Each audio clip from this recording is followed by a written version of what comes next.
વિશ્વવિખ્યાત અમૂલ ડેરીના ડિરેક્ટરની આગામી 10 સપ્ટેમ્બરના રોજ ચૂંટણી યોજાવાની છે, જેમાં બ્લોક નંબર 10ના ઉમેદવાર તરીકે ત્રિકોણીયા જંગમાં ચાલુ ડિરેક્ટર સંજયભાઈ પટેલે ઉમેદવારી કરી છે। ત્યારે સ્ટ્રીટ ન્યૂઝ સાથે સીધો સંવાદ।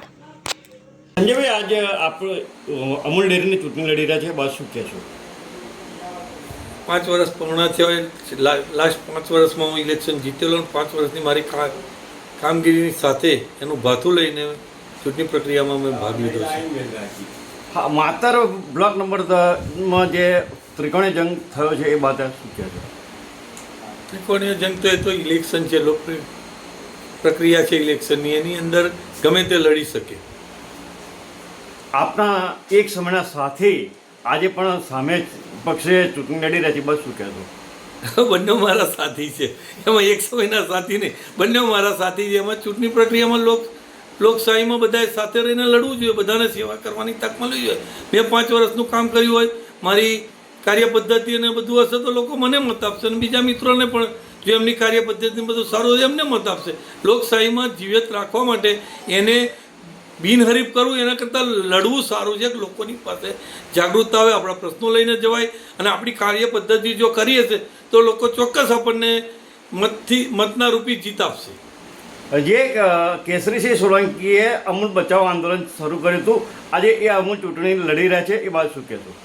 અમૂલ બચાવવાના જે પ્રશ્નો હતા જે તે ટાઈમે સામાન્ય સભામાં ઉઠાયેલા કે નોકરી બહારના ઘણા લોકોને અપાઈ, પૈસા લઈને ભ્રષ્ટાચાર કરીને અપાઈ, પછી SNFથી માંડીને એવા ઘણા મુદ્દા હતા કે કોમન ઇલેક્શન થઈ જાય, જે ભ્રષ્ટાચારનું રાજકારણ ચાલે છે અને દબદબાનું રાજકારણ ચાલે છે એ બંધ થઈ જાય, એ બધા મુદ્દા સાથે ખાસ સાથે સભા બોલાવવાનો પણ પ્રશ્ન ઊભો કરેલો અને ઘણા પારદર્શક કરવા માટે ખામીઓ હતી ખરીદી પ્રક્રિયામાં એ પણ દૂર કરી હતી। એવા પ્રશ્નો ઉજાગર કરવા બધા સાથે રહીને લડ્યા છે અને લોકશાહીમાં જાગૃત રહેવું એ કંઈ ગુનો નથી।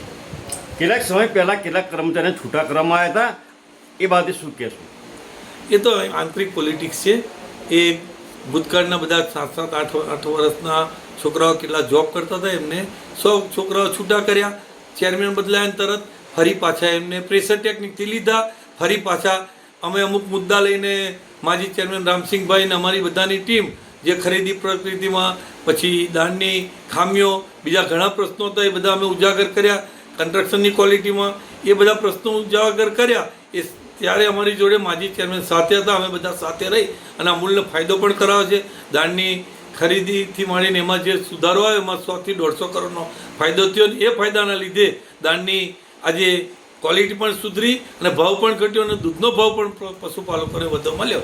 એટલે જે પ્રક્રિયા ચાલતી હતી એમાં બ્રેક લાવવા માટે અમુક જ વર્ગના છોકરાઓને છૂટા કર્યા, ફરી પાછા એમને પ્રેશર ટેકનિકથી દબાઈ અને ફરી પાછા એમને લઈ લીધા।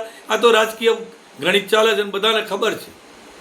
ભાજપ આજે અમૂલ બચાવ અને અમૂલ ડેરી કબજે કરવા માટે એટીટ્યુડનો જોર લગાવી રહ્યો છે, એ બાદ શું કહેશો?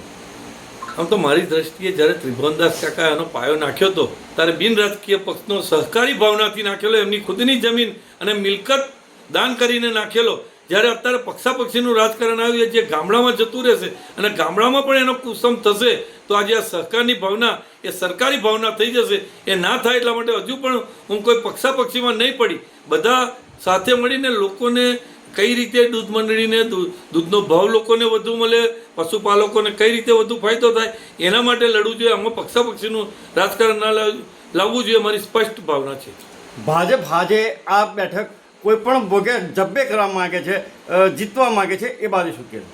એમને એક નશો છે કે ભાજપનું હોવું જોઈએ, ભાજપનું હોવું જોઈએ, એ નશો ના હોવો જોઈએ। લોકોને કઈ રીતે ફાયદો થાય, સાચી ભાવના હોવી જોઈએ કે આને ત્રિભુવનદાસને સરદાર પટેલની જે ભાવના હતી સહકારને સહકારની રીતે રહેવું જોઈએ, નશો ના હોવો જોઈએ કે ભાજપનો હોવો જોઈએ। નશો એવો હોવો જોઈએ કે મારા ખેડૂતોની સંસ્થા હોવી જોઈએ। કોઈ પણ ભોગે ભાજપ આ લઈ જશે એ ગણતરી સાચી છે કે કેમ? એ તો EVM નથી, આની હોય તો બેલેટના વોટ છે, જે હશે 12 તારીખના રિઝલ્ટમાં બધાને ખબર પડશે।